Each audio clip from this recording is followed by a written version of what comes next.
फौजी कांवरिया सेवा समिति द्वारा आयोजित कांवर यात्रा जनपद सुल्तानपुर के अंतर्गत आने वाले कादीपुर विधानसभा के कटघरभूरे गांव के फौजी कांवरिया सेवा समिति द्वारा पूरे हर्ष और उल्लास के साथ कांवर यात्रा का आयोजन किया गया। यह यात्रा लगभग 25 वर्ष से ज्यादा समय से क्षेत्रवासियों द्वारा आयोजित की जा रही है। यात्रा का प्रारंभ जनपद के ऐतिहासिक बिजेथुआ धाम से काशी विश्वनाथ होते हुए बाबा बैजनाथ धाम में जाकर संपूर्ण होती है। यात्रा की योजना में दिनेश उपाध्याय, अध्यक्ष जयचंद यादव, विपिन तिवारी, अरुण विश्वकर्मा, प्रबिंद पाल, वेद प्रकाश तिवारी, बसंत उपाध्याय, अंकित मिश्रा, विजय उपाध्याय, ओम प्रकाश उपाध्याय, बबलू उपाध्याय आदि ने विशेष सहयोग प्रदान किया। यात्रा का सफल आयोजन संपन्न हुआ। प्रति वर्ष की भांति इस वर्ष भी भक्तगण इस यात्रा से काफी उत्साहित रहे। तो आज हमारे साथ बैठे ये पूरी जो देख रहे हैं सब फौजी कांवरिया के लोग हैं और हम कई सालों से यात्रा कर रहे हैं और हमारे बीच फौजी जी हैं जो इस यात्रा की इन्होंने शुरुआत की थी। तो आप थोड़ा सा जानना चाहेंगे कि आपने कब शुरुआत की थी और कैसे शुरुआत की थी और कैसे लोगों को आपने जोड़ा है। तो पहला प्रश्न है कि आपने कब शुरुआत की? इस यात्रा का शुभारंभ सन 2005 से। आप कितने लोग से उस समय मैं अकेले आया था। जी जी। और 1 साल अकेले आया हूँ।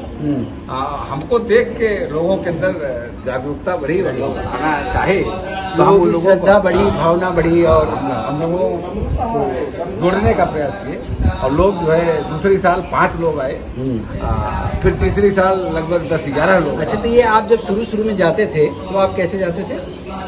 ट्रेन से शुरुआत हमने ट्रेन से किया था। वो अलग मजा था ट्रेन का। उस ट्रेन में अच्छा, एक बात बताइए जी, आप जैसे ट्रेन से कोई जाना चाहता है तो शुरुआत कैसे करेगा? जैसे कहाँ से ट्रेन पकड़ेगा और कहाँ के लिए? शुरुआत करने के लिए जैसे अपना नियर स्टेशन हरपालगंज है, हरपालगंज से हावड़ा अमृतसर आती है, बनारस पकड़ के जाइए। वहाँ से एक जनता चलती है जो कि आपको सुल्तानगंज पहुँचा देगी जी। या एक मालदा भिवानी भी ट्रेन आती है जी जी, जो सुल्तानगंज पहुँचाएगी आपको। और वहाँ से गंगा जी स्नान करके और कांवर का जल भर के चलते हुए। तो इसमें कुछ नियम रहता है कि आप अपने हिसाब से कैसे भी चल सकते? नहीं, इसमें नियम इसका बहुत ही नियम। अच्छा, इसे हठ योग की तरह देखा जाता है? ये हठ योग ही है जी जी, हठ योग ही है जी। और इसका नियम बहुत दुरुस्त है कि आपको स्नान करने के बाद ही जल उठाना है जी जी। अगर आपने कुछ खा लिया नमक सहित जी, तो बिना स्नान किए आपको वापस कांवर नहीं उठाना, कांवर नहीं उठाएंगे। दूसरी चीज, आपने नमक खा लिया तभी आपको नहाना है। और अगर आप सो गए तब भी आपको नहाना है, बिना नहाए। अच्छा, जैसे आप कांवर लेके जाते हैं तो कांवर रखने के लिए स्टैंड भी बने होंगे? हाँ, यहाँ आपको सुल्तानगंज से लेकर के देवघर तक जितने भी होटल या आसान रुकने वाले बनाए या धर्मशाला बनाई गई है, सब में कांवर स्टैंड बराबर लगा हुआ है। वहाँ आपको अपना कांवर रखिए और नहाने धोने की समुचित व्यवस्था इसमें आपके यात्रा में यात्रा के दौरान कांवरिया आश्रम बनाए गए हैं जी। वहाँ भी व्यवस्था दी गई है और प्राइवेट होटल्स वगैरह हैं, वहाँ व्यवस्था। अच्छा, ये कितनी लंबी यात्रा होती है? मतलब पद यात्रा जो है कितनी? पद यात्रा 110 किलोमीटर अब है। हाँ, पहले ज्यादा थी? पहले कुछ और थी। पहले हमने सुना है कि कुछ बहुत कठिन रास्ते थे, वो रोड से चलना पड़ता था। हम लोगों ने कांवरिया रूट नहीं बना गया था, तो रोड में चलते समय अब आप ये 2005 की बात? 2005 से लगभग 9-10 तक जो है उसी रूट से गए। और उसके 9 के बाद जो है कांवरिया रूट चेंज किया गया, जो कि रामपुर नहरा होकर के जाते थे। अब ये जो है यहाँ असरगंज से थोड़ा घुमा दिया है रास्ता बना। अच्छा, बहुत चर्चा होती है इस यात्रा में एक जगह की जिसे सुइया पहाड़ कहते हैं। सुइया पहाड़ क्या वाकई इतना तकलीफ? सुइया पहाड़ आज तो बहुत आरामदायक हो गया है जी। आज बहुत आरामदायक, लोगों को व्यवस्था दे दी गई, चलने के लिए रोड बना दिया गया। बाकी 2005 के समय जब जाते थे तो हाँ लगता था कि सुई गड़ रही जी। अब तो बहुत नाम उसी वजह से रखा गया जी। पर ये यात्रा करते समय आपको कभी भी लगता है कि नहीं, मुझे नहीं आना चाहिए था, मैंने गलती कर? ये कभी नहीं आया, कभी नहीं आता है। और यात्रा पूरी होने के बाद, बाबा के दर्शन करने के बाद फिर पूरे साल ये अंदर लालसा लगी रहती है कि कब सावन आए और कब हम जा सकें। जी, ये तो सही बात है कि आप जैसे मैंने भी अनुभव किया, 10 साल से मैं भी जा रहा हूँ मैंने अनुभव किया, आप कितना भी कष्ट हो आपको वहाँ पहुँचने में, पर पहुँचने के बाद आपके कष्ट भी हो जाते हैं, इतनी ऊर्जा और आपको ये लगता है कि अब दोबारा कब मैं आऊँ यहाँ पे। इंतजार पूरे साल भर ही रहता सावन कब आए।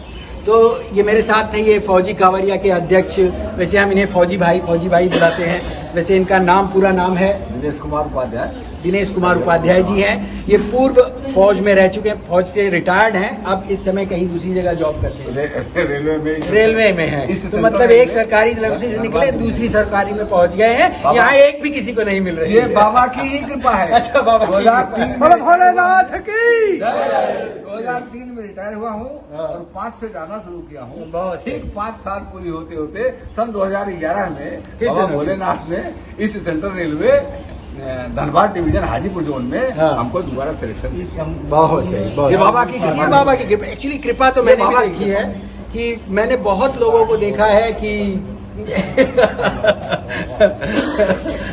अच्छा, क्योंकि बाबा का मंदिर रावणेश्वर ज्योतिर्लिंग में एक स्थान रखता है और इस ज्योतिर्लिंग को मनकामेश्वर ज्योतिर्लिंग के नाम से जाना जाता है, जो कि उस शिवलिंग को जिसको पार्वती माता पूजती थी, उसी शिवलिंग को रावण उठा करके ले जाना चाहता है। जी, ये कहानी हमने भी सुनी। हाँ, और रावण जब लेके जाने लगा तो माता पार्वती ने ये स्पष्ट कह दिया कि ले तो जा रहे हो लेकिन मेरा हृदय ले जा रहे हो। अगर इसे कहीं रख दोगे तो ये उठ नहीं पाएगा, वही स्थापित हो जाएगा।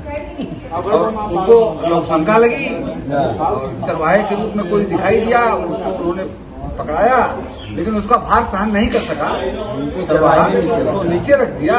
उसके बाद रावण लाख प्रयास किया लेकिन तस से मस नहीं हुआ ज्योतिर्लिंग, इससे उसको रावणेश्वर ज्योतिर्लिंग के नाम से। जैसे मैं आपको बताऊं कि इसकी एक और कहानी है, मैं उससे बाद में चर्चा करूंगा, क्योंकि लंबी एक उनका नाम कैसे पड़ा कि बाबा बैजनाथ धाम नाम पड़ा, इसकी एक अलग कहानी है, तो मैं उसमें बाद में चर्चा करूंगा। अभी मैं कुछ अपने दोस्तों से मिल लूं, जो बहुत सारे दोस्त हैं यहाँ पे।